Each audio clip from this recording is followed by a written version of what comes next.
is up, everybody? Jason, aka Jester, and today we're going to continue the budget cooking series that I started kind of last week, kind of by accident with the hobo dinner, but this one is one of my absolute favorites when I go out to eat, and it's always so damn expensive, and it really shouldn't be because the ingredients are not that much, and I can show you a way that you can make this at home and feed your whole family for 20 bucks or less. Let me get outside and I'll show you what we're getting into. And that budget meal for today is going to be chicken fried rice, as you could probably tell from the thumbnail. This is one of my favorite things to eat, but it is always so expensive when you go out to get it. It's $10 or $15 for a single serving, and you'd think it wouldn't be that expensive, and in all honesty, it's really not. What we've got here today is just some chicken thighs.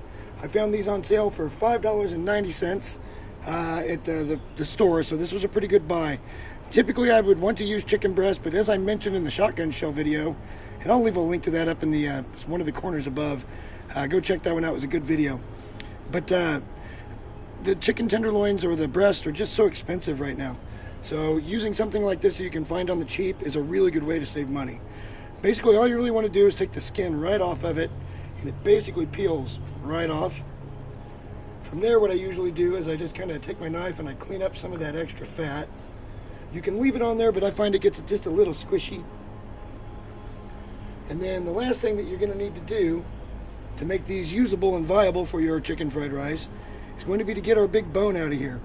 What I typically do is I start with the tip of my knife and I work down around the bone all the way to the end. Now remember, the bones are going to be bigger on the ends, and always be careful about where your hand placement's at.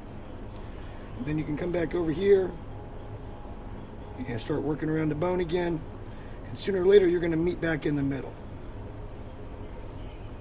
And you can lose a little bit here, it's not that big of a deal. But once you get it to where it's around the end, now you can start coming around the back side. Come back up against that bone and come straight down. From there, it comes right out. It's a very, very simple process. Do be careful, like I got a little cartilage there that came off that bone. So let's make sure we get that out and it goes into our scrap. From there, what I think we're gonna do is we're gonna clean up a little bit more of that fat.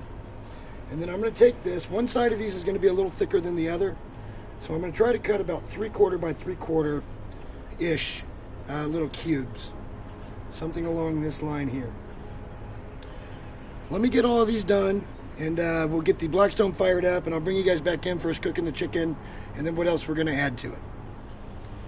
And now that we got the griddle nice and preheated, we're just going to put down a base layer of a little bit of oil. And we're probably going to get a really loud sizzle here, so be ready for that.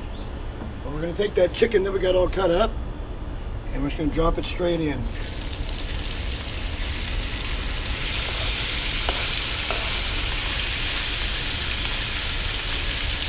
We're going to cook this to about 3/4 of the way through, then we're going to move it to a cold spot, and then we'll be good to go for the next step. I do want to point out, too, that I am going to season the meat just a little bit with just a salt, pepper, and just a touch of little garlic to it. Not a whole lot, just a little bit to kind of get the flavor brought to the front. All right, when that's all 3/4, I will be back and show you the next step. Now that the chicken is about 3/4 done, I do want to point one quick thing out. We had a lot of residue, and if you guys don't have one of these, this is actually the Blackstone brand, but this one comes with a little bit of a beveled edge. It might be hard to see, but what it does, it's a really good scraper, so you can kind of clean everything up and you don't get a lot of mess into your food. It's not going to change a whole lot other than the fact that it would probably burn a little bit. The next step that we're going to do is we're going to take some very, very basic mixed vegetables. These are the Always Save brand, and if you can save a dime here, folks. These are basically the ones that they didn't select for like the super high-end name brands, like the Libby's or the Green Giants of the world. But there's absolutely nothing wrong with these, so don't stand on pride when it comes to finding this. I think this was like $4, maybe $5 for the pack. So right at this point, we've got $10 in this meal completely total. Let's go ahead and put this on the griddle. And these are going to take a little longer than you think because we are cooking from frozen. And what we're going to do with these is we're going to take just a little bit of oil on that as well. And what we're looking for is to get them done all the way through and warmed up. But we also want to get them just a little bit of that wilty brown on the outside. So I would suspect it's going to take 10 minutes or so. Once these are done, I'll be back with the next step. So now that the veggies are where I want them, they've got a pretty good little color to them. I know they're done. I don't think they're going to get dried out because of the oil. What we're going to do is we're actually going to combine the chicken and the vegetables into one, and then we're going to push all of that aside. So give me a second while I mix that, and then we will be back with the main event, basically. For our next to last step, it's going to be the main ingredient. Finally, the rice comes in. What this is 5 cups of dry rice that I mixed with 5 cups of water. If you do not know how to make rice, I would suggest definitely learning. It's usually a 1-to-1 process, water to rice, and this stuff has so many applications, and it's not all that expensive.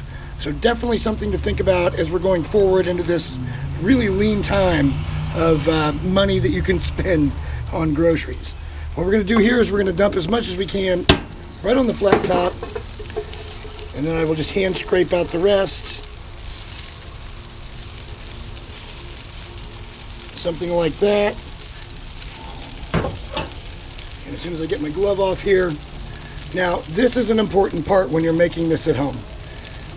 Be very careful about the soy sauce. What they do to get the color is soy sauce. But believe me when I tell you, less is more. Once it dehydrates, it really gets concentrated and it gets super salty. So what you really just want to do is get just enough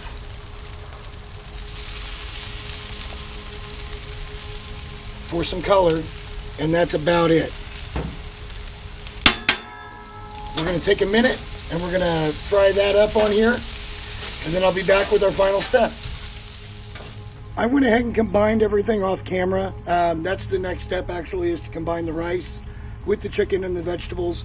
The last little bit, we're going to take a little bit of our oil and we're going to make a nice little area here, because what we're going to do is we're going to take 3 beaten eggs and we're going to drop those right on the flat top.